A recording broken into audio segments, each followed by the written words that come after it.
Hello students, today's lecture topic is electrical machines. We are in the fourth part of this video lecture series.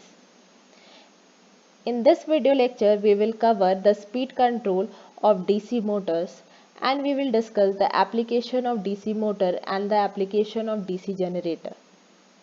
So coming to speed control of DC motor, let us recall the back EMF equation. The back EMF equation is given as EB equals to PZ phi N upon 60A, where P is the number of poles, Z is the armature conductors, number of armature conductors, phi is the flux per pole, N is the speed of the motor in RPM, and A is the number of parallel paths. EB for a motor can be also written as terminal voltage V minus IaRa. Also from this equation, we can get that speed is directly proportional to back EMF and inversely proportional to flux. And in place of EB, if we are placing this, then we will be getting an equation as N equals to V minus IaRa divided by some constant K into phi. So, how this speed can be changed? If we are changing the terminal voltage, if we are changing the armature resistance, and if we are changing the flux, then this speed can be varied. This terminal voltage and this armature resistance are the part of the armature. So controlling these two comes under the armature control methods. And this flux per pole is the part of the poles and the field winding. So this comes under the field control methods. So the speed control of DC motor can be classified into armature control methods and field control methods. So let us study the speed control of DC shunt motor. The first one is the flux control method or the field control method. In the previous slide we have seen that speed is inversely proportional to flux. That means if flux is increased, speed will decrease, and if flux is decreased, speed will increase. So this is a DC shunt motor, this is the motor and this is the shunt field winding. What we have done in this arrangement, we have attached a rheostat in series with this shunt field winding. Now as we are attaching this rheostat and if we increase the resistance, what will happen? The current through it will decrease. This current, this field current or this shunt field current is responsible for production of flux. So if this current get reduced, then flux get reduced, and if flux get reduced, surely the speed of the motor will increase. So this is how speed control is done. DC shunt motor is a constant speed motor.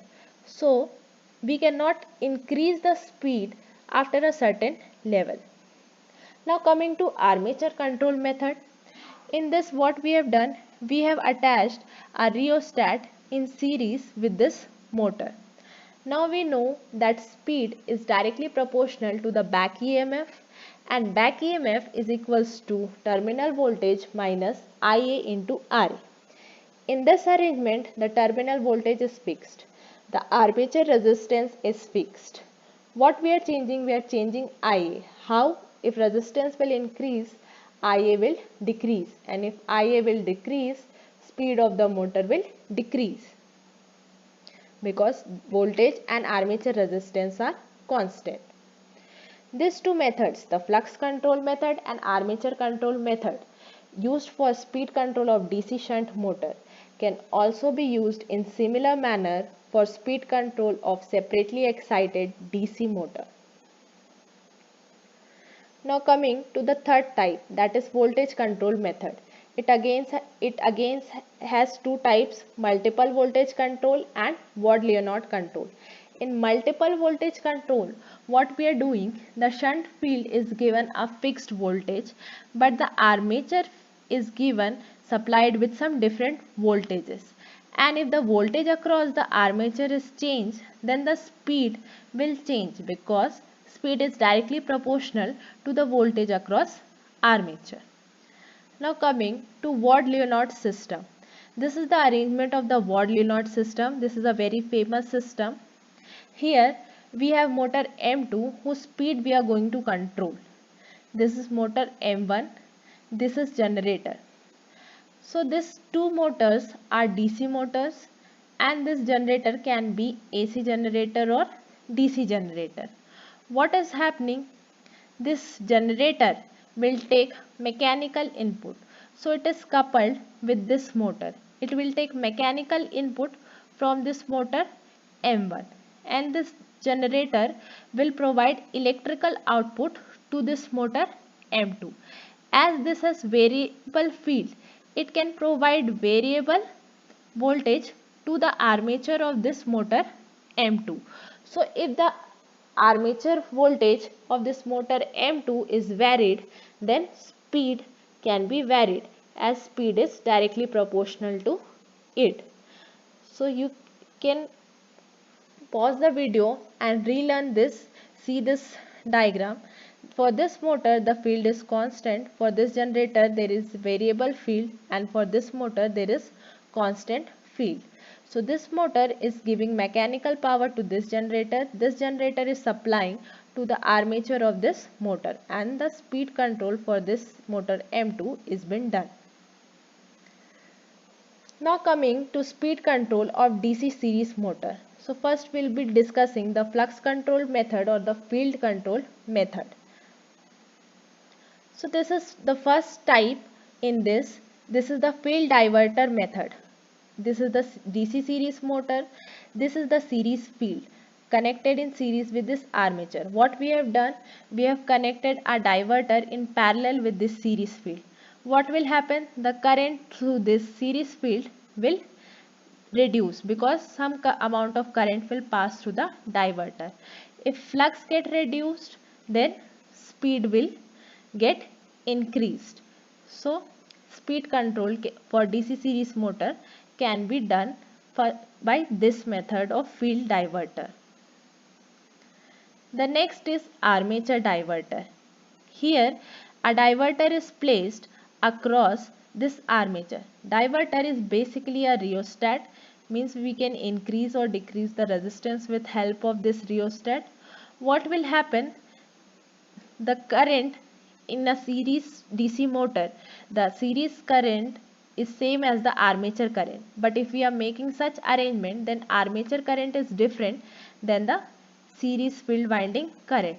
So here flux will be constant as series field winding, but armature current will be different. So by varying this, we can vary the speed of the motor. The next type is the tapped field. This series field is been tapped. So by contact we can move to different tappings. At different tappings we will get different winding resistance. So accordingly the flux will change, and the flux will change, so we can do the speed control for the DC series motor. Next is paralleling of field coils. So the field coils can be parallel. If you are paralleling this, then the total impedance will reduce. The total impedance will reduce, the flux will change, and so we can control the speed of the DC series motor. Now the second method for speed control of DC series motor is variable resistance in series with the armature. If we are introducing a resistance in series with the armature, then voltage across the armature will be reduced. So if voltage is across the armature is reduced, the speed will reduce because speed is directly proportional to the voltage across the armature.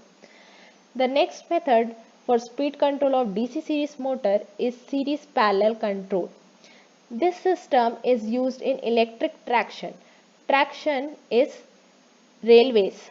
Okay. So generally for railways, earlier DC series motor was used. For low speeds, the motors are connected in series. Why in series? Because series will have the same current and the voltage will get divided. And for higher speed, the motors were connected in parallel. Why in parallel? In parallel the current will get divided, but voltage across the motor will be same. So for high speed, higher the voltage, for low speed, lower the voltage across the motor.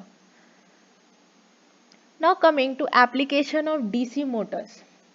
The DC series motor is used where we need high starting torque and variation in speed is possible. So this is used in traction system, that is railways, okay, railways or metros. Then this is used in cranes, this is used in vacuum cleaners, swing machine, etc. Shunt motors are constant speed motors. We have seen the characteristics of shunt motor in the previous video. We have got a constant speed curve for this. So, and the starting condition for shunt motor is also not severe. So this can be used in lathe machines. This lathe machines you might have seen in the mechanical workshop. This can be used in centrifugal pumps, in DC fans, in lifts and etc. One point to note that DC series motor cannot be started at no load because it will start to run at dangerously high speed. Now let us see the application of compound motors. Compound motors can be used where we need high starting torque and fairly constant speed. So it can be used in printing presses, in conveyors, in elevators, in rolling mills, etc. Now let us study the application of DC generators. The separately excited DC generators are used in lab for testing the different range of voltage output. This can be used as supply source for DC motors. The shunt wound generators are used for lighting purposes, for charging the batteries and for providing excitation to alternators. Alternators are generators. These are called alternators because which will be seeing in AC machines. This thing will be discussing in the AC machines. Now the series wound generators. Series wound generators can be used in the DC locomotive for regenerative braking. We have seen that we are using series DC motor for railway system.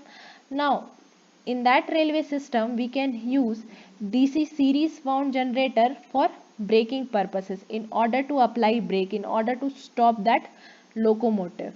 Okay, this can be also used as a booster in distribution networks. So thank you for listening.